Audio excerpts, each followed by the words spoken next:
할렐루야. 아멘. 이 시간에 함께 찬송하기 전에 함께 기도하기를 원합니다.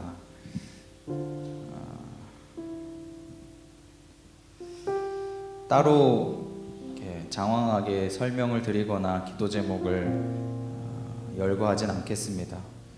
지금 뉴스로 소식을 접하고 계시고 또 여기저기 갈 때마다 또 그 이야기들이 온갖 화제를 이루고 있기 때문에 더 이상 이것을 계속해서 이야기하는 게 어쩌면 좀 듣기 싫어지는 것 같기도 하고요. 제 개인적으로는 빨리 끝났으면 좋겠는데 모두 지쳐가는 것 같습니다. 그럼에도 불구하고 그리스도인으로서 하나님의 자녀로서 해야 할 일이 있다면 기도하는 것, 여전히 주님께서 역사해 주시기를, 또 하나님께서 회복해 주시기를, 또 하나님께서 우리가 상상할 수 없는 방법과 일들로 함께 해 주시기를 우리 함께 기도하기를 원하고요. 또 우리 교회를 위해서 한번 기도하시기 원합니다. 담임 목사님, 또 부목사님, 또 교회 리더분들 하나님께서 세워주셔서 이 교회를 위해서 일하게 하셨는데 하나님 모두에게 지혜 주시고 성령의 충만함을 더하시고 하나님의 말씀으로 채워주셔서 이 어려운 때에도 우리의 성도들을 잘 이끌어 가실 수 있도록 하나님께서 함께 해달라고 우리 시간 한번 기도하며 나아가겠습니다. 함께 기도하겠습니다. 하나님 아버지 감사합니다. 우리가 하나님 어려운 시간을 지나고 있습니다. 참 힘겨운 시간을 지나고 있습니다. 하나님 이 시간이 언제까지 지속될지 우리는 알 수 없어서 참 답답하고 참 마음이 어렵습니다. 그럼에도 불구하고 하나님 우리가 해야 할 일이 그것은 바로 하나님 앞에 간구하는 것이고 하나님을 신뢰하는 가운데 이 문제와 또 어려움들을 또 이 답답한 마음들을 하나님 앞에 토로하고 하나님 앞에 내어놓는 것인 줄 믿습니다.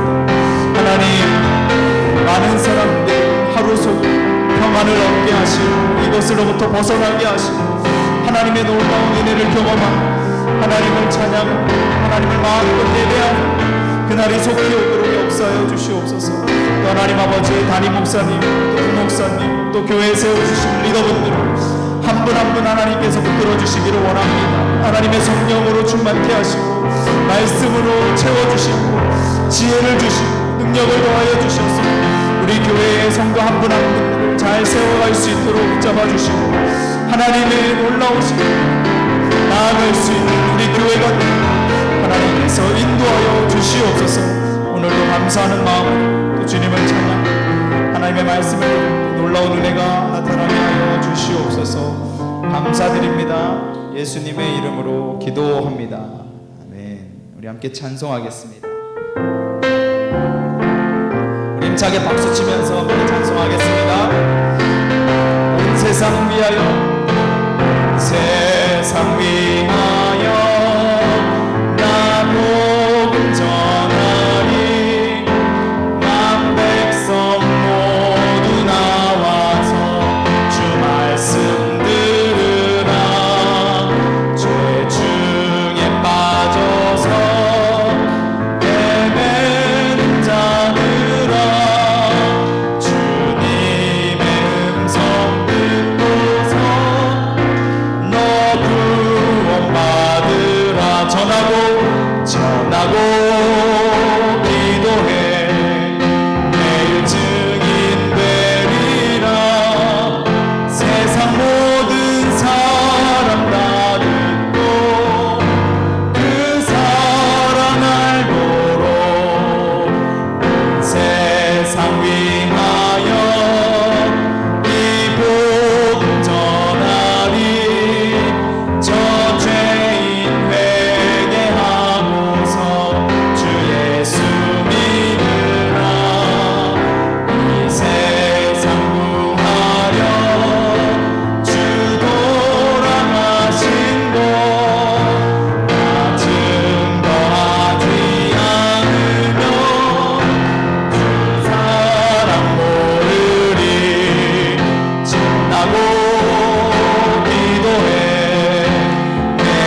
전하고 기도해 매일 증인 되리라. 세상 모든 사람 다 듣고 그 사랑 알고 이 눈에 아무 증거 아니 되어도 믿음만을 가지고 선을 걸으며 이 귀에 아무 소리 아니 들려도 하나님의 약속 위에 서리라. 걸어가세 믿음 위에 서서 나가세 의심 버리고 걸어가세 믿음 위에 서서 눈과 귀에 아무 증거 없어도 이 눈이 보기에는 어떠하든지 이미 얻은 증거대로 늘 믿으며 이 맘에 의심 없이 살아갈 때에 우리 소원 주 안에서 이루리. 걸어가세 믿음 위에 서서 나가세 의심 버리고 걸어가세 믿음 위에 서서 눈과 귀에 아무 증거 없어도 주님의 거룩함을 두고 맹세해 주 하나님 아버지는 참 미쁘다. 위대한 모든 약속 믿는 자이고 능치 못할 무슨 일이 있을까.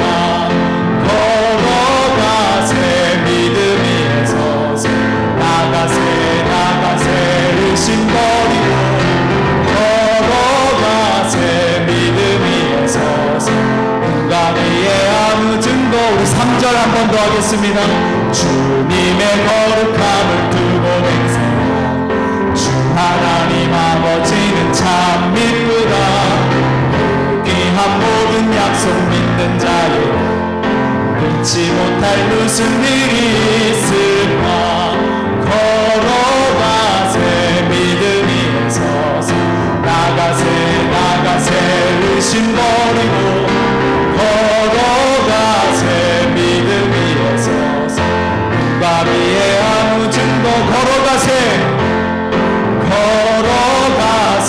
믿음 위에 서서 나가세 의심 버리고 걸어가세 믿음 위에 서서 눈과 귀에 아무 증거 없어도. 아멘. 이 시간 한번 기도하겠습니다. 우리가 하나님의 말씀인 성경을 목사님을 통해서 시대별로 이렇게 배워왔습니다. 이제 막바지를 향해서 가고 있는데 참 유익한 시간이었던 것 같습니다. 우리 성도님들 모두가 성경을 많이 읽으셨던 적게 읽으셨던 예수님을 믿은 지가 오래되셨던 적게 되셨던 상관없이 다시 한번 하나님의 말씀을 펴고 읽고 묵상하며 외우는 시간들을 통해서 또 신앙이 성숙하고 하나님을 더 사랑하고 믿음이 자라는 놀라운 역사들이 나타나기를 소망합니다. 그래서 우리 교회가 이 코로나 시대에도 든든하게 설 수 있도록 하나님의 말씀 안에서 든든하게 세워지는 교회가 될 수 있도록 하나님께서 은혜 달라고 기도해 주시고 또 우리 목사님을 위해서도 기도해 주시기 원합니다. 이 강의와 또 설교 말씀들을 해나가실 때마다 힘을 더하여 주셔서 하나님의 놀라운 은혜가 성도들에게 잘 전달될 수 있도록 펼쳐질 수 있도록 하나님께서 사용해 달라고 우리 목사님을 위해서도 기도해 주시기 원합니다. 우리 두 가지 기도 제목 놓고 한번 합심해서 간절하게 하나님 앞에 기도하며 나아가겠습니다. 함께 기도하겠습니다. 하나님 아버지 감사합니다. 우리가 하나님의 말씀을 또 시대별로 구분해서 하나님 배우고 있습니다. 하나님 우리 성도들 모두가 신앙이 오래됐건 적게 되고 하나님의 말씀을 많이 알건 적게 상관없이 이 시간들을 통해서 다시 한번 우리의 신앙을 점검하고 하나님의 말씀을 다시 한번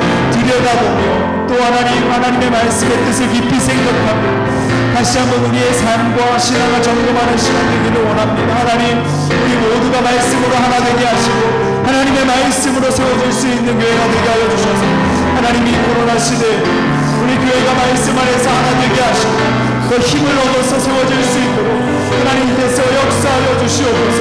우리 성도님들의 삶 가운데 하나님의 놀라우신 말씀이 들어감으로 말미암아 놀라운 능력을 경험하게 하시고 그들의 삶 가운데 하나님의 말씀이 역사하시는 것을 볼 수 있도록 하나님 함께하여 주시옵소서. 이 가운데 진행하시고 하나님의 말씀을 전하시는 목사님에게 성령으로 충만케 하시고 하나님의 놀라운 능력으로 함께하여 주시옵소서. 하나님 전달하시고 하나님의 놀라우신 힘을 함께하여 주시옵소서. 하나님 모두 가운데 귀한 시간들이 될 수 있도록 역사하여 주시옵소서.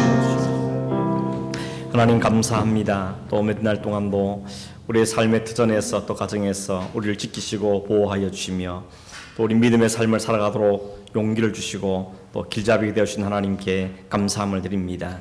원하옵나니 주님, 우리를 날마다 말씀으로 붙잡아 주시고 성령 안에 살도록 도우시며 주님 주시는 지혜와 믿음을 갖고 살아갈 수 있도록 하나님 함께하여 주시옵소서.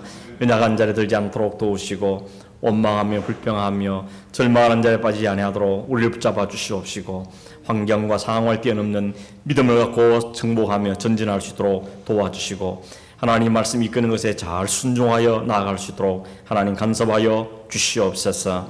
이제부터 주님 우리와 함께하여 주시기를 원하옵고 예수님의 이름으로 기도하옵나이다. 아멘. 하나님 말씀 우리 역대하 36장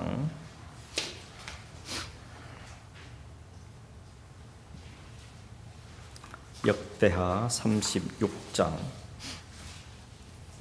22절, 23절 마지막이죠. 두 절을 같이 읽도록 하겠습니다. 바사의 고레스 왕 원년에 여호와께서 예레미야의 입으로 하신 말씀을 이루시려고 여호와께서 바사의 고레스 왕의 마음을 감동시키심에 그가 온 나라에 공포도 하고 조수도 내려 이르되 바사왕 고레스가 이같이 말하노니 하늘의 신 여호와께서 세상 만국을 내게 주셨고 나에게 명령하여 유다 예루살렘에 성전을 건축하라 하셨나니 너희 중에 그의 백성된 자는 다 올라갈지어다. 너희 하나님 여호와께서 함께 하시기를 원하노라 하셨더라. 아멘.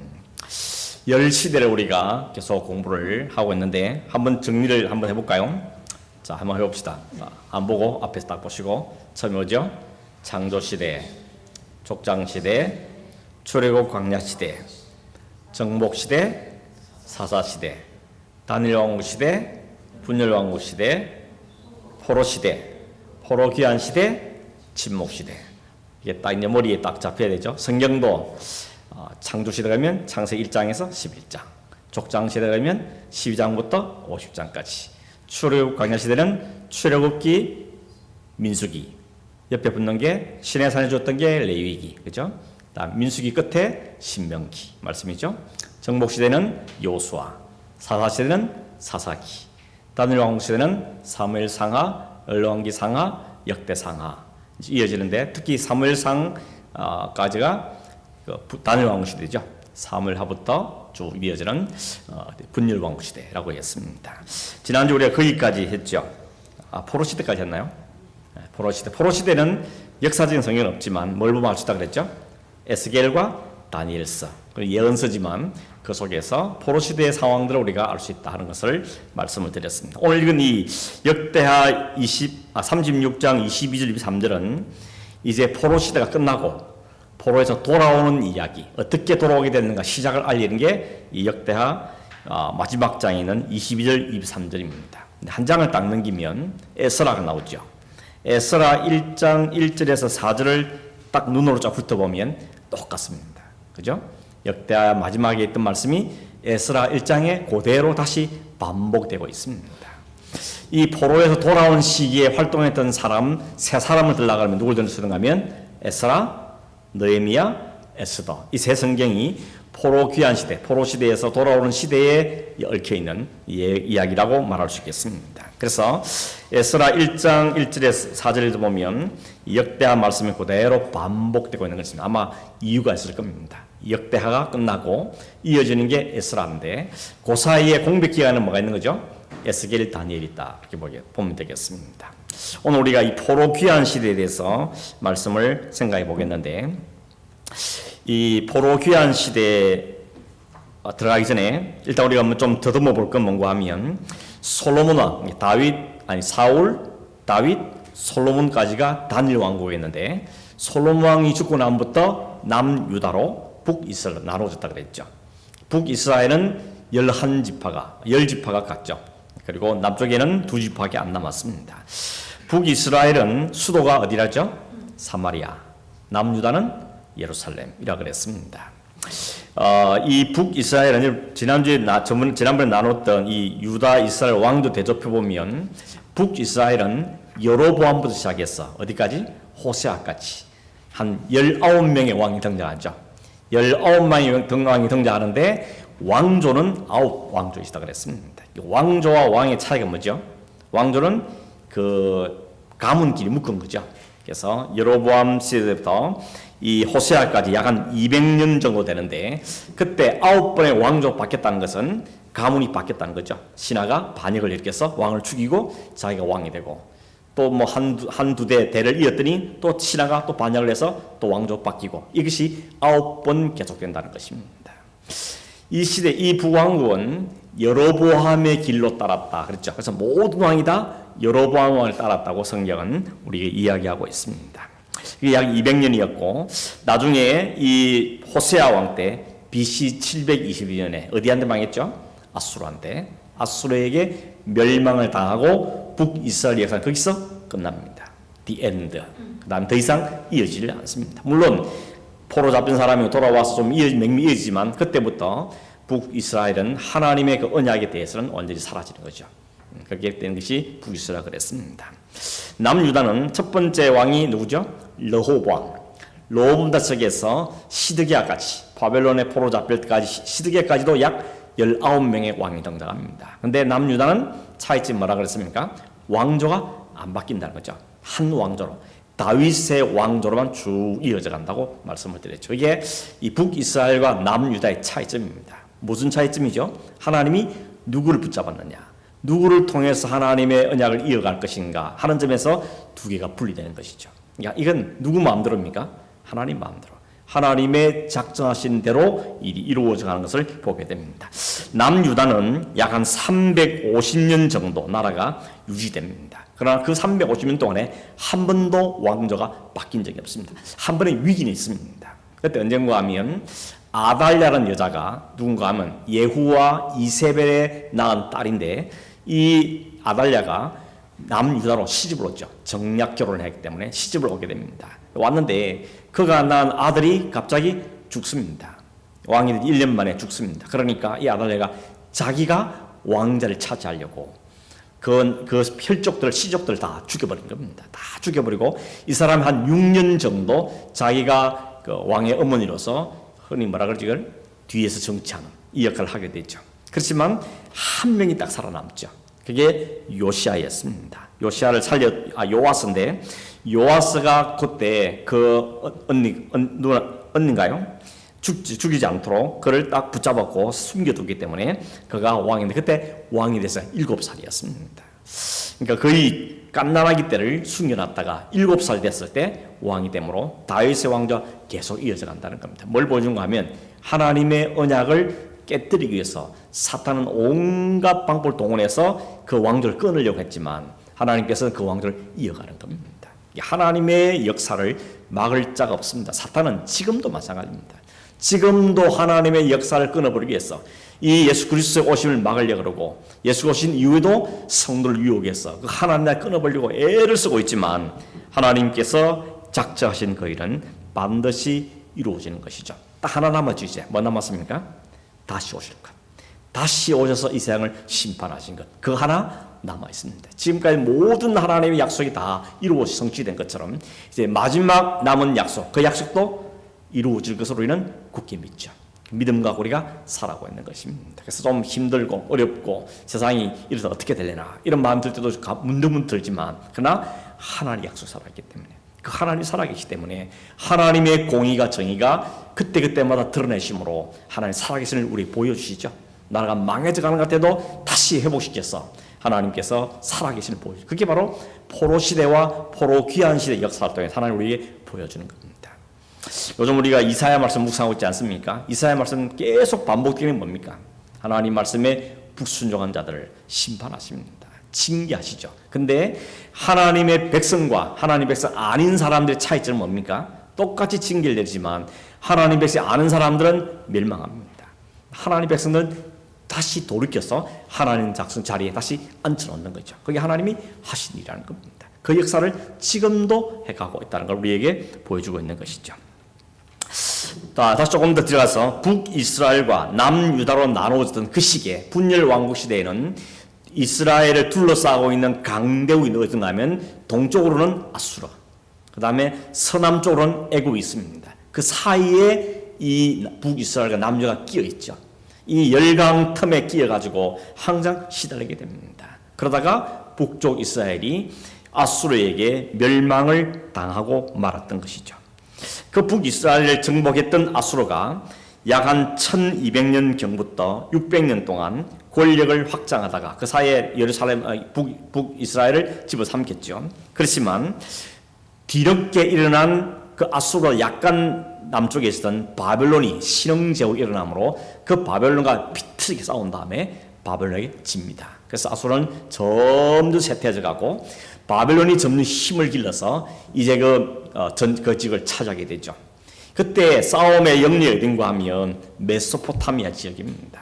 티그리스와 유프라tes 강이 있는 거, 그게 굉장히 비옥한 지역. 그걸 우리가 메소포타미아 지역이라고 하죠. 문명이 발달한 것이죠. 거기를 서로 차지하기 위해서 싸우는데 결국은 바벨론이 이깁니다. 그 바벨론이 이긴 다음에 남유다까지도 공격이 오갑니다. 왜냐하면 남유다는 계속해서 어디 동맹을 맺는가 하면 애국과 또 나중에 아수르 힘을 빌려서 하기 때문에 이 바벨론이 이 많은 사람들을 끌고 가게 되어진 것이죠. 그래서 1차, 2차, 3차에 걸려서 유다에는 많은 사람들이 포로로 끌려가게 됐죠. 그래서 언제까지요?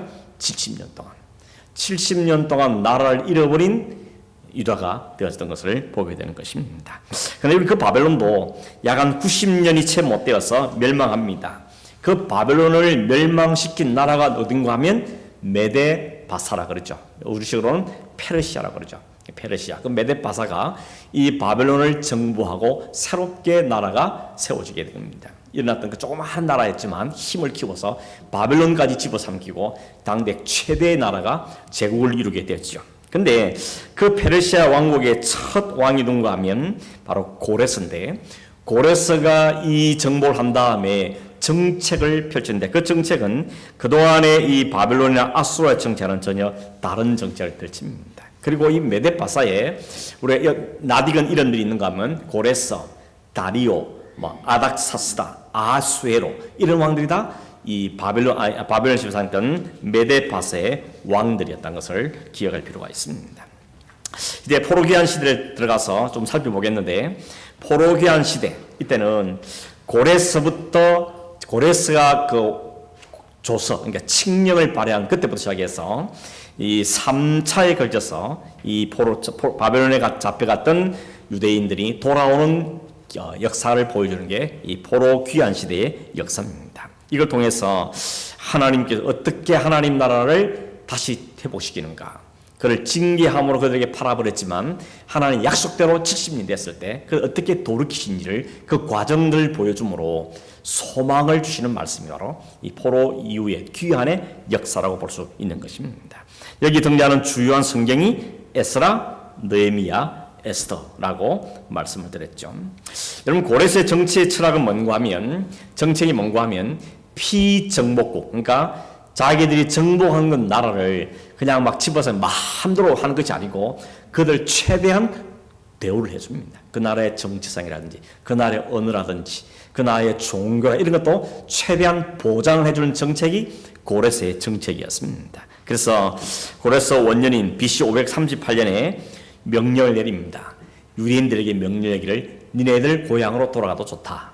그리고 돌아가서 니네들이 섬기는 신을 섬겨도 좋다. 그리고 니네들이 파괴됐던 그 성전을 다시 재건해도 좋다 하는 명령을 내리면서 누구든지 원하는 사람은 가라고 이야기합니다. 그때 지도자로 세워진 사람이 스룹바벨인데, 처음에 이 명령이 들었을 때 사람들 가운데는 돌아가려는 움직임이 적었습니다. 왜 그렇게 했을까요? 이 에스라 1장 2장에 보면 나와 있는데 유대인이 금방 귀환을 안 합니다. 그 이유는 세 가지 들 수 있는데 첫째는 70년 동안 이제 생활이 정착이 되어버린 겁니다.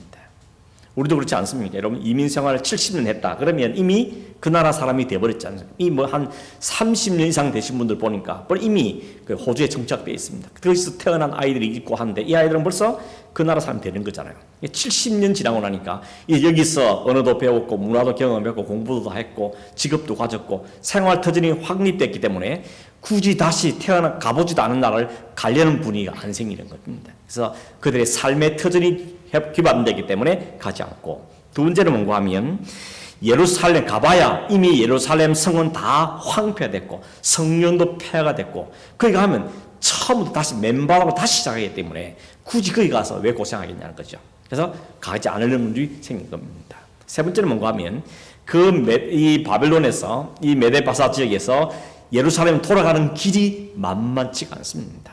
여러분 이 돌아갈 때 얼마나 걸리는가 하면 약 한 5개월 정도 걸립니다. 5달이나 가야만 도착할 수 있는 먼 길이기 때문에 그 길 가는데 무슨 일이 벌어질지 모르기 때문에 이 위험을 안고 굳이 돌아가려고 하는 마음이 안 생긴 겁니다. 뭐 요즘 시로 말하면 호주로 이민 왔는데 한국 다시 가겠냐 그러면 굳이 제가 30년 살았는데 70년 살았는데 그 가면 이제 아는 사람도 별로 없고 굳이 뭘 가겠냐 이런 말을 하는 것 같은 이런 분위기가 생겼던 겁니다. 이때 하나님께서 하나님의 역사를 이루시기 위해서 세운 지도자적입니다. 위기 때 지도자가 필요한 것이죠. 그 위대한 이 포로기환을 할 때 위대한 지도자가 세 사람 등장합니다. 그 사람이 첫 번째가 스룹바벨이 1차 귀환을 지도했던 사람이고, 그 다음이 에스라가 두 번째 귀환을 지도했던 사람이고, 세 번째가 느헤미야입니다. 느헤미야가 3차 귀환 때 그를 인솔했던 사람이 그 사람들이죠. 이게 표에 나와 있죠. 한번 보시죠.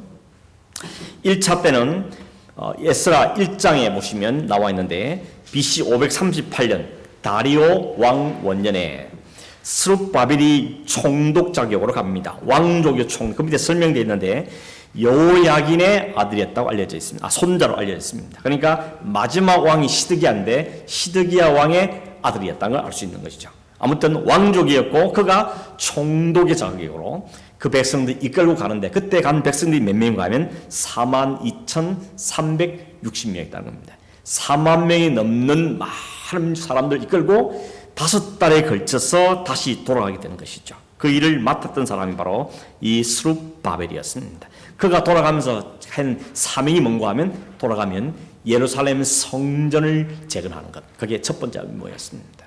여러분 성전을 먼저 재건합니다. 그 다음에 했던 게 뭐하면 성벽을 재건하는 겁니다. 그러니까 이 유대인들의 가장 중심은 항상 성전이 먼저입니다. 집은 좀 있다 하더라도 성전부터 서야 한다는 것이 성경 중심의 신앙을 했던 유대인들의 특징이라도 볼 수 있는 것이죠. 2차는 그 에스라가 간지 약 7년 후에 6년 후에 에스라가 다시 두 번째 사람들 이끌고 고국으로 돌아갑니다. 이 사람이 가서 한 가장 중요한 뭔가 하면 이제 성전은 재건되었는데 그러나 그 성전만 지었다고 문제가 되는 게 아니고 이제 영적인 부분을 재건하기 위해서 갑니다. 그래서 이 사람 자기가 뭔가 하면 율법학자 겸 제사장이었다고 말합니다. 율법학자 겸 제사장이 그가 왕에게 부름을 받아서 네가 가라. 이제 가서 그 나라를 영적으로 회복한 일을 네가 맡아라. 그렇게 해서 간 사람이 에스라입니다. 그게 에스라 7장에 2차로 돌아간 이야기가 거기에 기록되어 있습니다. 그런 다음에 13년이 지난 다음에 느헤미야 2장에 보면 세 번째 귀환을 하게 되는데 그때는 다시 총독인 스룹바벨을 보내게 되는 겁니다. 스룹바벨은 총독입니다. 이 사람이 가서 내린 뭔가 하면 무너졌던 예루살렘 성벽을 재건하는 일, 그 일을 하게 된 게 스룹바벨입니다. 조금 더 상세하게 좀 보겠습니다. 이제 처음 돌아갔던 그 스룹바벨이 제일 먼저 한 게 뭔가 하면 에스라 3장에서 6장에 나와 있는데 가보니까 완전 황폐화되어 있습니다. 아무것도 없습니다. 성벽은 다 무너졌죠. 성전도 회파됐죠. 그냥 남아있는 사람이 그냥 농사만 짓고 살고 있는데 모든 게 말이 안 된 겁니다. 나라 뺏겼죠. 주권도 없죠. 벌써 가보니까 사람도 막 섞여가지고 인종이 혼혈이 돼 있고 이런 상태를 보면서 안타까워서 눈물을 흘리게 됐죠. 그래서 이스라엘 백성들이 이 유다 백성들의 정체성, 이 아이덴티티를 다시 다시 회복하기 위해서는 이 성전을 먼저 회복하는 게 가장 중요한 일이었던 것이죠. 그래서 성전 중심의 신앙을 회복하기 위해서 그가 돌아간 지 2년 2개월 되었을 때, 시기로 말하면 BC 536년 2월 달에 건축을 시작하게 됩니다. 근데 여러분 성경에 보면 이미 읽어보신 분도 계시지만 성전 기초를 딱 놓았을 때 그 백성들 가운데 대성통곡을 하며 우는 사람이 있었습니다. 누군가 하면 나이 많으신 분들. 이분 어떤 사람이면 솔로몬 성전을 과거에 보았던 사람들입니다. 솔로몬 성전을 보았고 포로를 갔던 사람들이 돌아왔는데 다시 성전을 재건한다 해서 기초를 쌓는데 보니까 그 기초가 너무 초라한 겁니다. 과거에는 솔로몬 성전과 비교해 보니까 너무 크기도 작고 성전도 초라하고 재료도 만만치 않고 그걸 보면서 이 사람들이 과거의 그 예루살렘 성전을 기억하면서 대성통곡을 하는 것이죠. 그리고 뿐만 아니라 이 모든 일들이 우리의 죄악 때문이라는 것, 이 민족의 죄악 때문에 우리가 이를 겪다는 걸 알고는 그 앞에 크게 통곡하며 복받쳐서 울게 되는 것입니다. 뿐만 아니라 성전 건축을 딱 시작했는데 시작하자마자 만만치 않은 방해가 생깁니다. 일단 사마리아 사람들이 와가지고는 우리가 돕겠다고 말하는데 가만히 보니까 진짜 돕는 것이 아니고 회방하려고.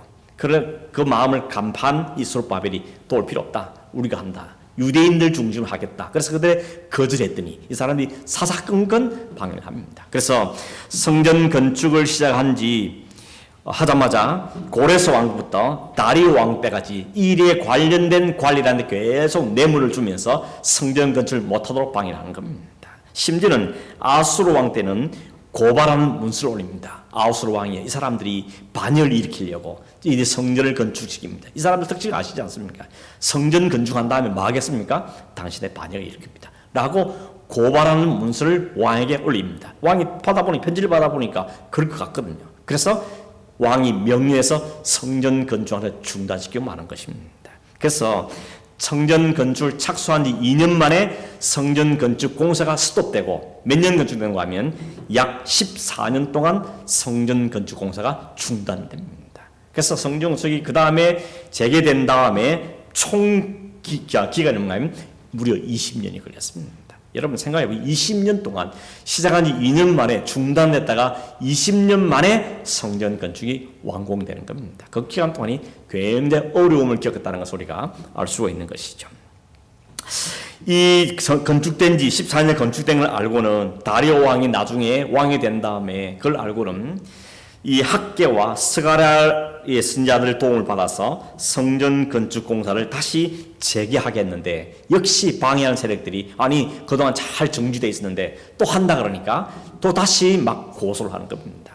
그래서 뭐라고 하면 왕이여 한번 문서를 찾아보십시오. 이 사람들의 성전 건축 하라는 적이 있는지 라고 말하니까 왕이 명령을 내리죠. 왕의 보물에 각종 역사 기록들이 쫙 보관되어 있는 창고를 뒤져서 이 관련된 문서가 있는지 찾아보라 그랬습니다. 그래서 찾아보니까 고레스 왕 때 원년에 왕이 명령에 의해서 스룹바벨이 총독이 돼가지고 이끌고 가서 성전을 재건하라는 그 문서를 발견한 겁니다. 그걸 보여주니까 왕이 야, 이 있었구나. 그러니 너희들이 성전을 다시 해야 된다. 그래서 성전 건축을 다시 재개하도록 명령을 내립니다. 그러면서 이런 명령을 더불어 내립니다. 너희들 방해하지 말고 오히려 그 성전 건축에 필요한 재물들을 다 제공해라. 물품들을. 그래가지고 성전 건축이 다시 재개되게 된 것이죠. 그래서 그 다리오 왕 6년에 성전 건축 공사를 완료하게 되어지는 겁니다.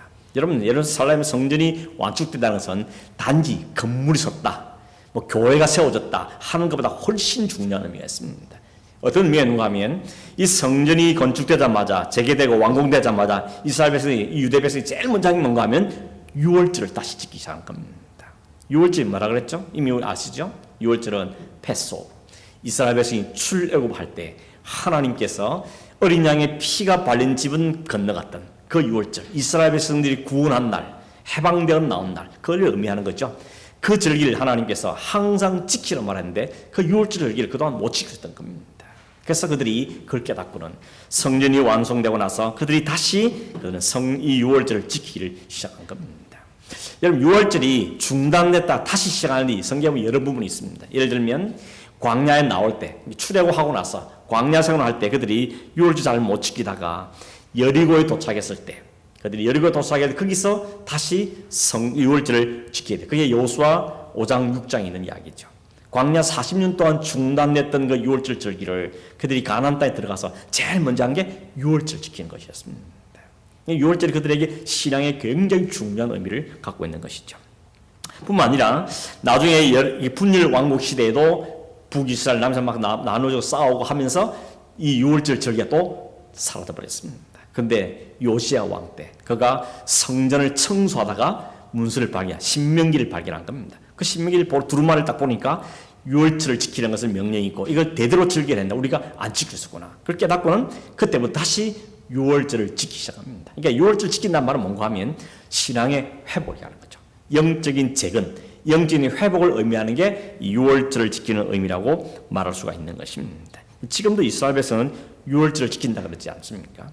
유월절 지킬 때 제일 마지막에 그들이 말하는 게 있습니다. 그게 뭔가 하면 내년 유월절은 예루살렘에서 이야기한다는 겁니다. 그러니까 지금도 유대인들이 예루살렘에서 유월절 지키는 날을 꿈꾸면서 기대하면서 유월절을 지키겠다고 이야기합니다. 여러분 사실은 성경은 그 유월절은 예루살렘에서 지키는 그 유월절만 진짜 유월절이라고 말하지 않죠.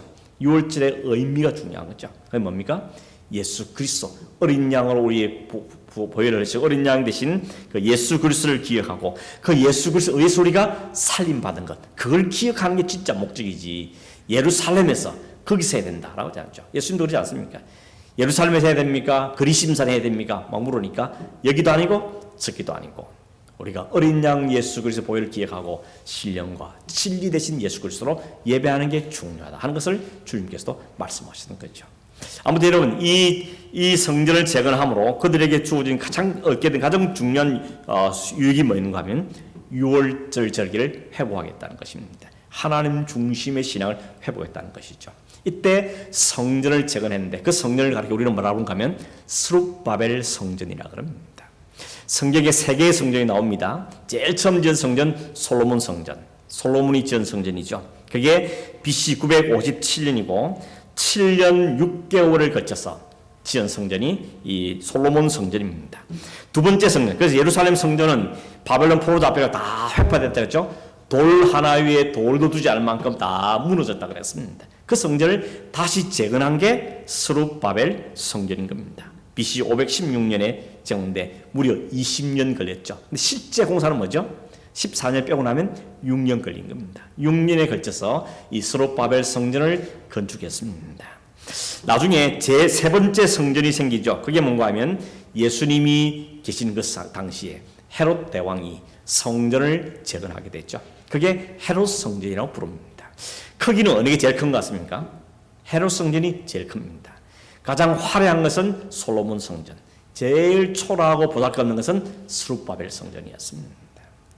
왜 하나님께서 이 성전을 솔로몬 왕 성전처럼 그렇게 화려하게 다시 회복 안 시켰느냐? 그것은 예수님이 오시면 그러잖아요. 성전의 주인인 주님 오셨기 때문에 이제 더 이상 건물로서의 성전은 의미가 없는 것입니다. 그리스도가 성전이고 그리스도 안에 들어와 있는 연합된 성도가 이제 성전이기 때문에 그 성전에 가르쳤던 그 예수 그리스도 그 성전이 성도가 더 중요한 것을 이야기하고 있는 거죠. 여러분 이 헤롯 성전은 하나님이 지어라 해서 지은 성전이 아니죠.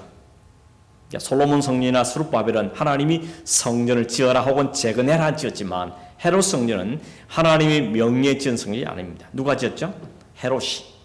무슨 목적으로? 정치적인 목적으로. 이 헤롯이 왕이 된 다음에 유대인들의 환심을 마음을 얻어야 되겠는데 이 유대인들 환심을 사는 제일 좋은 방법은 뭔가 하면 이 사람의 성전을 무너진 성전을 다시 복구시켜 주는 겁니다. 그럼 이 사람이 감지득자하면서 헤롯 왕을 높여줄 거기 때문에 그런 정치적 목적으로 헤롯 성전을 짓게 만들었던 것이죠. 그 건축물은 굉장히 장엄하고 크게 지었습니다. 그러나 그 성전이 참된 성전이 아니라는 것을 어떻게 보여주십니까? AD 70년에 로마 티토 장군이 와서 그 예루살렘 성전을 다시 완전히 허물어버린 것입니다. 그 예루살렘 성전이 허문 이후에는 더 이상의 그 성전의 기능들의 의미는 없게 되죠. 요즘도 통곡의 벽이 남아있다 그랬죠. 예루살렘에 성지순례 간 사람들은 그 통곡에 붙잡고 진짜 통곡한다 그랬죠. 이 예루살렘이 무너진 것 때문에. 근데 여러분 사실은 성전이 무너진 게 중요한 게 아니고 진짜 중요한 게 뭡니까? 성전인데 우리가 무너지는 겁니다. 우리 안에 예수 그리스도 사라지고 복음의 열정이 사라지고 하나님 믿음이 식은 그게 더 큰 문제라는 겁니다. 그것을 우리가 그 앞에 진짜 통곡을 이는 바로 그것이라는 것을 알 수 있는 것이죠. 아무튼 이런 일이 있은 다음에 세월이 좀 흘렀습니다. 그런 이후에 이 아닥사스다 7년에 이 왕이 그 당시에 학자였고 제사장했던 이 에스라를 부릅니다. 그런 왕이 조서를 내립니다. 그러면서 지금 두 번째로 예루살렘으로 돌아갈 뜻이 있는 사람들은 누구든지 가도 좋다 하는 명령을 내렸습니다. 그때는 갈 때는 많은 은과 금을 주었고 뿐만 아니라 성전에 과거에 바벨론 포로 잡혀갈 때 뺏겼던 느부갓네살이 뺏어갔던 모든 성전의 기명들을 다시 돌려줍니다. 그걸 가지고 다시 가도록 배려를 하는 것입니다.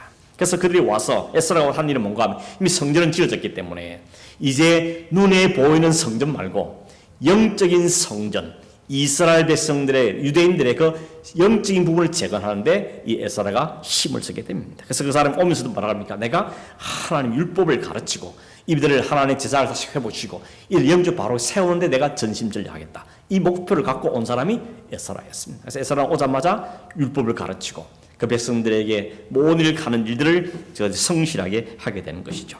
근데 돌아갈 때 문제가 생겼습니다. 아까 말했죠? 5개월 걸린다고. 군인들 데리고 5개월 가는 게 아니고 뭐 어른도 있고 아이도 있고 노약자도 있고 막 애기도 있고 한데 이들 데리고 5개월을 여행한다는 게 만만치 않은 겁니다. 처음 할 때는 스룹바벨이 총독이었습니다. 총독이란 말은 군대가 있던 사람이죠. 군대 호위를 받으면 갔는데 이 에스라는 학자고 에스라이기 때문에 군대를 가진 사람이 아니거든요. 근데 이 에스라가 그러면 왕한테 군대 좀 달라 요청하지 그럴 수가 없었습니다. 왜냐하면 왕이 그 에스라에게 물었을 때 이 에스라가 뭐라는가 하면 아니 괜찮습니다. 하나님 우리를 지킵니다. 하나님 우리를 보호합니다. 이렇게 평소에 큰 소리 막 쳤기 때문에 이제 아쉽다고 왕한테 군대 달라고 할 사정이 아닌 겁니다. 그래서 에스라가 어떻게 한다 그럽니까? 하나님께 기도했다 그럽니다. 그게 8장에 나오는데 아하와 강가에서 금식을 선포하고 하나님께 기도함으로 우리의 가는 길을 지켜주십시오 라고 하나님께 간절하게 기도합니다. 그리고는 출발합니다. 그랬더니 7장 이후에 7장 9절, 28절, 8장 18절, 8장 31절에 계속해서 반복되는 단어가 뭔가 하면 하나님의 선하신 손이 그들을 인도하심으로 이렇게 되어 있습니다. 하나님의 선하신 손이 그들을 인도하고 보호해서 그 5개월짜리 대장정 그 길을 아주 아무 탈 없이 예루살렘까지 오게 되었다는 것이죠. 이게 우리가 뭘 시사하는 겁니까? 때로 우리에게 군대도 필요하고 하겠지만 진짜 우리가 의뢰할 일은 하나님이라는 거예요. 하나님의 손이 우리에게 필요하다는 겁니다. 여러분 우리가 공부도 열심히 하고 사업도 열심히 해야 되지만 정말 우리가 의지해야 될 것은 하나님의 선하신 손이 우리에게 필요한 겁니다. 하나님의 선하신 손이 없으면 군대가 아무리 많아도 하나님 한번 훅 뿌리면 다 날아가 버리죠. 겨와 같이 바람 나는 겨와 다 날아가는 겁니다. 이 에스라는 그걸 붙잡고 하나님의 간절히 기도했을 때 하나님 그의 여호와의 손이 그들을 함께 하셔서 무사히 안전하게 예루살렘에 돌아오게 된 것입니다. 와보니까 그 사이에 무슨 문제가 벌어지는가 하면 예루살렘 성전은 재건했지만 여전히 그들 가운데 가장 큰 문제가 하면 자폰이었습니다. 자폰이 뭐죠? 이 유대인들이 하나님을 알지 못하는 백성들하고 서로 섞여서 결혼하고 아들 주고 딸 받고 막 이러면서 섞여서 완전히 정체성을 잃어버린 상태가 아직도 여전히 지속된 걸 에스라가 보게 된 것입니다. 총독인 스룹바벨과 성전은 재건했지만 아직 그 내 안에 내실이 아직 완전히 다듬지 않았다는 거죠. 그래서 에스라가 오자마자 한 개 뭔가 하면 회개 운동을 일으킵니다. 두 번째는 뭔가 하면 율법을 가르칩니다. 세 번째는 이방인과 결혼한 모든 사람 이혼하라고 선포합니다.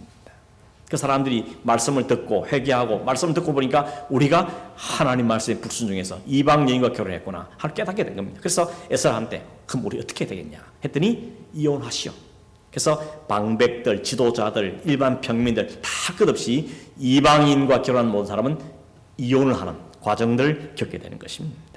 어찌 보면 여러분 이혼하는 게 뭐 중요한가 할지 모르지만 하나님께서 이방 여인을 취하지 말는 이유가 뭐죠? 그들과 섞여서 그들이 섬기는 신을 섬기게 되니까 하나님 그것을 금했던 것이죠. 그래서 재밌는 것은 에스라 마지막 장은 어떻게 끝나는가 하면 그때 이혼했던 사람들의 명단이 쫙 기록돼서 끝납니다. 아니 이혼하는 게 뭐 대단한 일이라고 성경에 이혼자 명단이 그게 있냐? 한번 생각이 드는데 하나님께 뜻이 있는 겁니다. 이방과 결혼했다는 건 뭔가 하면 그들의 신을 모셔왔기 때문에 하나님을 끊어버린 것이죠. 하나님께서 하나님과 다른 신을 겸하여 섬기셨다는 것을 확실하게 끊어주고 그것을 증거로 딱 남겨둔 게 에스라 마지막 장에 나오는 이혼한 사람들의 명단에 그게 기록된 것입니다. 이런 과정을 통해서 에스라가 이제 겉으로 예루살렘 성전 건물의 완성을 넘어서서 영적인 완성을 해가는 이 작업을 한 것이 바로 에스라가 한 일인 것이죠. 그렇게 해서 이 유다가 영적으로 다시 회복되어지게 된 겁니다. 그래서 이 일을 하는 역할을 했던 사람이 에스라 선지자였습니다. 하나님이 시대마다 그 사명 따라 사람이 세운 사람이 다르죠. 처음에는 스룹바벨 군인으로 무장된 총독을 보냅니다. 그 다음에는 안에 내적인 부분을 통해서 학자 제사장을 보내신 것이죠. 근데 이들의 남겨낸 또 하나의 문제가 있었습니다. 그게 뭔가 하면 성전은 회복되고 영적은 회복됐지만 여전히 삶의 문제가 생긴 겁니다. 그게 뭔가 하면 예루살렘 성벽이 다 무너졌다는 것입니다. 처음에 돌아간 사람들이 어디 살았는가 하면 여러분 우리처럼 이게 나라가 뭐 지켜 이런 게 아니기 때문에 그냥 이웃 나라 쳐들어오면 거기에 잡혀가고 포로 끌려가 이런 전쟁이 빈번하기 때문에 이 사람이 가서는 자기들끼리 살면 너무 불안하니까 다른 민족들 사이에 섞여 살았다 그랬습니다. 이걸 위해서 다시 하나님이 역사하는 것이죠. 거기 이제 느헤미야인데 느헤미야 1장에 6장 이야기 보면 느헤미야가 돌아가는 과정을 이야기합니다. 원래 여러분 히브리 원문에는 이 에스라와 느헤미야가 한 권으로 되어 있었습니다. 한 권으로 그냥 에스라서. 나중에 그 70인에 보면 에스라 1, 에스라 2 이렇게 되어 있었습니다. 그러다가 나중에 후에 학자들이 이름을 따로 붙여서 에스라서 느헤미야서 이렇게 나누게 되어진 것이죠. 아무튼 이런 느헤미야는 어떤 사람인가 하면 왕의 술 맡은 관원이었습니다. 누가 생각나죠? 요셉 때. 그죠? 요셉이 감옥에 갇혔는데 두 사람이 감옥에 같이 들어왔잖아요. 한 사람은 술 맡은 관원, 한 사람은 떡 맡은 관원이었죠. 우리식으로 여러분 술 맡은 관원이니까 무슨 바텐더 생각하는데 그거 아닙니다. 이 술 맡은 관은 굉장히 중요한 위치입니다. 생각해 보십시오. 왕이 먹는 음식을 관리하는 떡, 술 이것을 관장하는 사람은 보통 신임을 안 받으면 살 수가 없는 겁니다. 왜냐하면 술에 약 타버리면 가버리니까. 그러니까 가장 믿을 수 있는 사람을 술 맡은 관으로 세우는 겁니다. 그러니 이 아다사스도 왕 때 이 느헤미야가 얼마나 신임을 받았는지를 우리가 충분히 짐작할 수 있는 겁니다. 유대인이지만 그 메데파사의 왕의 술 맡은 관은 그 오른팔을 말할 수 있는 실세 중의 실세가 바로 이 느헤미야였다는 것입니다. 근데 느헤미야는 왕의 최선을 다해 성실하게 살면서 왕의 보좌했지만 그의 마음은 항상 어디 있는가 하면 자기 고국에 있습니다. 예루살렘에. 내 고향 땅 예루살렘 그 성전이 어땠는지 그 백성이 어떻게 했는지 늘 마음이 거기 가 있었습니다. 그래서 하루는 하나냐로 하는 자기 형제와 또 몇 명의 사람이 예루살렘에 왔다는 소식을 듣고는 막 부릅니다. 예루살렘 어떠냐? 우리 백성들 어떻게 살고 있냐? 막 물었더니 그들이 영적 행편을 이야기하는데 그들이 지금 성전 재건하고 영적이 회복된 건 좋은데 그러나 여전히 불안하다는 겁니다. 왜냐하면 성벽이 다 무너졌기 때문에 이 치안에 안전의 문제가 심각하다는 이야기를 듣게 된 겁니다. 그래서 수시로 지방 나라에게 침략을 받고 그런 고통을 받으며 환난과 고통을 받으며 살고 있다는 소식을 이 느헤미야가 듣게 된 겁니다. 그 들은 날부터 이 느헤미야가 얼굴에 걱정이 많은 겁니다. 걱정거리가 많습니다. 왕 앞에는 절대 신하가 걱정 수심이 가득한 얼굴 보이면 안 되잖아요. 그런데 왕이 보니까 전에 달이 이 느헤미야 얼굴에 수심이 가득한 걸 보고는 뭐가 그리 걱정거리냐. 그랬더니 느헤미야 이야기하는 겁니다. 사실은 형제들이 왔는데 형제 들어보니까 내 고향 땅, 그 고국 땅 예루살렘이 황폐된 이후에 아직도 성벽이 건축되지 못해서 여전히 치안과 안전에 어려움을 겪고 있고 주변 사람들에게 공격을 받고 있다는 소식을 듣고는 내가 어떻게 마음 편하겠습니까? 이렇게 따져봤죠. 그랬더니 왕이 뭐라 그러죠? 내가 너에게 뭘 해주면 좋겠냐라고 말씀합니다. 이게 여기 참 제가 도전을 받습니다. 왕이 그 사람한테 뭘 해주면 좋겠냐? 이거 얼마나 신을 했으면, 그죠? 얼마나 신을 했으면 뭘 해주면 좋겠냐고 묻습니다. 그때 이런 느헤미야가 딱 대답할 말이 준비되어 있는 겁니다. 왕이여, 나를 보내주십시오. 이게 여기 부분에 정말 전율을 느낍니다. 하나님 앞에 늘 기도하고 있었던 거고, 내가 만약에 이 좋을 때 할 수 있게 뭘까 생각하고 있던 사람이고, 그래서 왕이 뭘 해주면 원해 했더니 바로 튀어나온 생각 좀 해보고요. 3일 기도해보고요. 그렇지 않습니다. 바로 대답한 것이 저를 보내주십시오. 저를 보내주십시오 라고 이야기했다는 것이죠. 여기서 보면서 참 이게 개인 마음속으로 상당히 도전이 많이 되었는데, 아무튼 그래서 왕이 허락을 하죠. 그래서 그 사람에게 총독 자격을 줍니다. 총독 자격을 주어서 군대를 붙여서 그와 같이 돌아갈 사람들을 모은 다음에 그들을 돌아가게 되는 것입니다. 그가 가서 무려 12년 동안 그 유다 지역에, 예루살렘 지역에 총독으로 있으면서 그 예루살렘의 안전과 치안과 이런 부분을 확실하게 다지는 이 역할을 한 사람이 느헤미야였던 것입니다. 더 큰 도전이 뭡니까? 느헤미야가 총독임에 불구하고 그런 하나님의 사람이었던 것입니다. 그가 비록 총독이고 왕의 술 맡던 관은 이 관직과 이 실세 이것도 있었지만 정말 그 마음에 누구냐면 하나님을 사랑하는 마음이 있었고 하나님 백성을 사랑하는 마음이 있었던 것. 그래서 늘 기도하고 금식하고 이 백성 문제 때문에 회개하고 그 마음을 가졌다는 것이 얼마나 큰 도전인지 모르는 겁니다. 그래서 여러분 딱 가자마자 이 내일 제일 먼저 한 게 뭔가 하면 밤중에 몰래 성을 돌아봅니다. 다 자고 있을 때 몰래 성을 삥 돌아봅니다. 사정을 확인해서 돌아봅니다. 가고 나서는 그건 너무 마음이 안타까웠던 것이죠. 그래서 성벽 재건 작업을 시작하게 되는 것이죠. 여전히 사마리아 사람들이 방해합니다. 거기 보면 산발라, 도비야 이런 사람들이 군대를 이끌고 이제는 싸우기 위해서 공격해 온다는 소식을 느헤미야가 들었습니다. 그래서 느헤미야가 어떻게 했는가 하면 백성을 둘로 나눕니다. 절반 딱 나눈 다음에 절반은 칼을 차고 지키게 하고 나머지 절반은 일하게 하고 그다음에 교대, 절반은 일하고 절반은 일하고 절반은 지키고 이 일을 하면서 무려 52일 동안 이 일을 통해서 성벽을 다시 재건합니다. 성벽 재건할 때도 또 방법이 뭔가 하면요, 자기가 맡은 지역이 있어요. 한국식으로 말하면 돈 내기라고 하나요? 돈 내기, 그죠? 자기 맡은 지역을 딱 하게 돼 있습니다. 나는 여기서 이까지, 이 사람은 여기서 이까지 이렇게 해서 성벽을 모든 백성이 다 참여해서 성벽을 재건하는 일을 하게 하는 것이 느헤미야입니다. 그러니까 느헤미야가 머리도 좋은 사람이고, 그죠? 책략도 있고 또 용감한 군대를 지휘할 줄도 알고 이런 지휘가 모든 면에서 아주 탁월한 지도자인 것을 우리가 알게 되는 것이죠. 한 손 창을 들고 한 손엔 연장을 들었던 그걸 보시면서 오늘 우리 그리스도인의 삶도 그렇지 않습니까?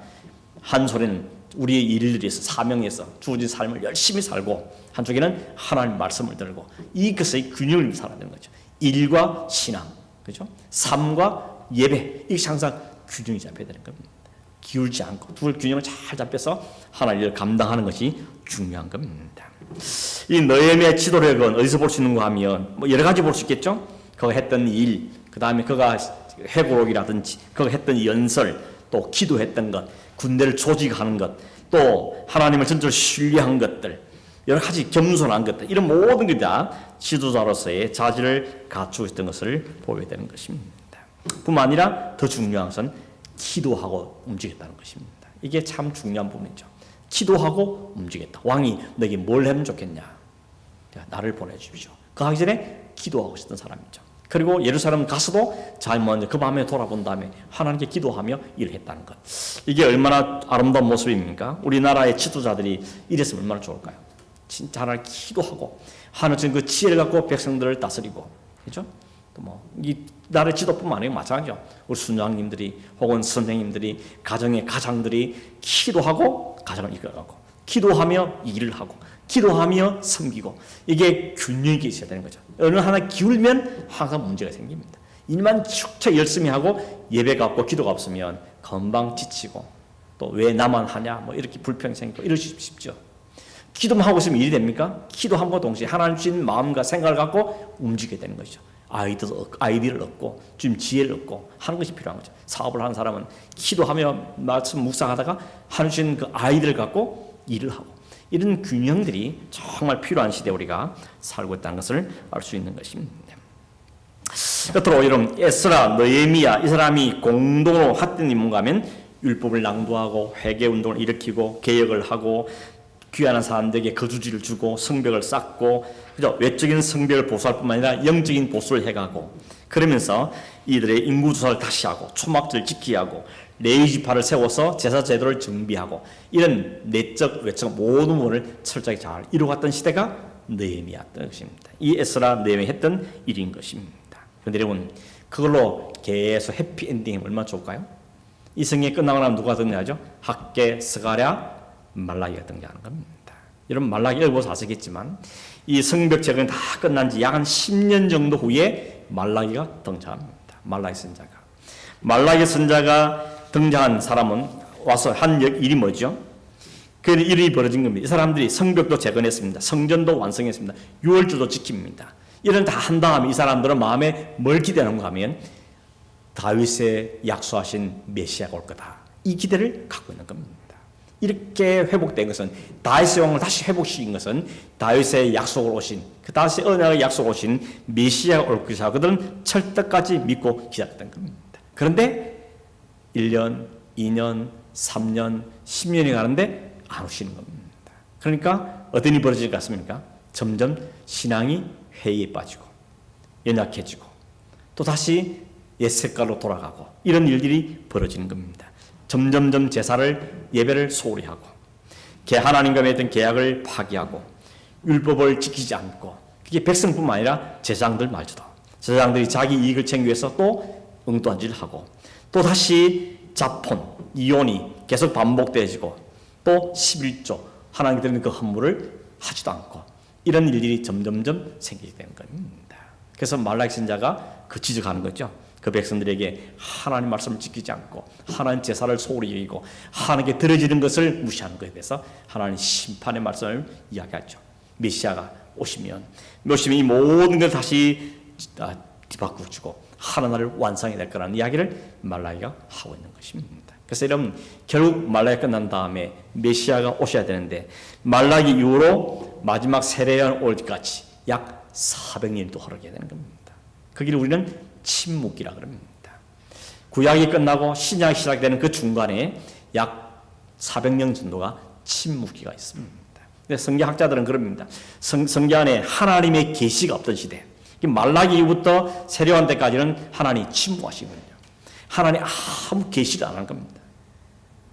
그 400년 동안 여러분 생각해보세요. 400년 동안 하나님 말씀을 안 하십니다. 오늘처럼 이렇게 성경이 있으면 성경을 읽겠지만 성경이 없는 시대에 이 하나님 말씀이 읽어지고 강론되고 하는 일이 사라진 겁니다. 그러니 그 생각이 얼마나 피폐해지게 되겠습니까? 그래서 그 시기를 침묵기다라고 말하고 어떤 사람은 중간기다 이렇게 표현도 하기도 하는데 그 시대에 그럼 무슨 일이 벌어졌는가? 그 400년 동안에 하나님은 그냥 뭘 하고 계시느냐?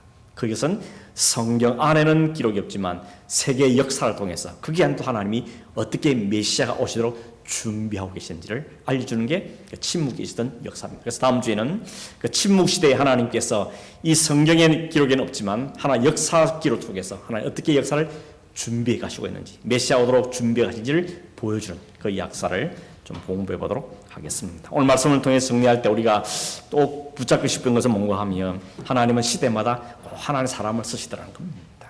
중요한 것은 기도하며 하나님 깨어있고 준비된 사람들 하나님이 쓰심을 보면서 우리 모두가 뭐 크든 작든 뭐 엄청난 일 하든 아는 작은 일 하든지 간에 하나님 앞에 귀하게 쓰임받는 사람 되었으면 좋겠고 그 일 위해서 영적 잘 깨어있고 말씀에 민감해 있는 그런 삶을 살았으면 좋겠습니다. 그런 우리 모두가 되어지기를 간절히 바랍니다. 한번 기도하겠습니다. 고마우신 하나님 아버지 감사합니다. 포로로 잡혀갔던 그 백성들 하나님께 약속대로 돌이키시되 그 돌이키는 모든 과정들도 하나님의 선하신 손길이셨고 필요한 사람들 세우셨고 필요한 과정들 진행하심으로 하나님의 영광을 드러내신 것을 보면서 하나님 그 시대 살아계실 뿐만 아니라 오늘 우리의 시대 살아계신 하나님 줄 믿고 고백하며 감사함을 드립니다. 하나님 아버지 간절히 원하는 것은 하나님 이 시대를 위해서 혹은 이 교회를 위해서 혹은 이 나라를 위해서 우리 가정을 위해서 하나님 쓰시기도 할 때 잘 준비된 자로서 믿음으로 깨어있는 자로서 쓰임받는 저희들이 되기를 원하오니 주님 우리를 성령으로 말씀으로 붙잡으시고 함께해 주셔서 주님이 기쁘게 쓰시는 하나님 일꾼들이 되도록 주님 도와주시옵소서. 이 모든 역사를 붙잡고 나라를 붙잡았던 것처럼 하나님 이 시대에 이 민족과 우리 조국 대한민국을 붙잡아 주셔서 하나님 필요한 사람들 세우시며 하나님 역사를 움직여서 하나님 여전히 우리 가운데 계시고 역사의 주인이신 우리가 고백할 수 있도록 주님 은혜를 허락하여 주시옵소서. 감사하고 예수님의 이름으로 기도하옵나이다. 아멘. 하늘에 계신 우리 아버지여 이름이 거룩히 여김을 받으시오며 나라가 임하옵시며 뜻이 하늘에서 이루어진 것 같이 땅에서도 이루어지이다.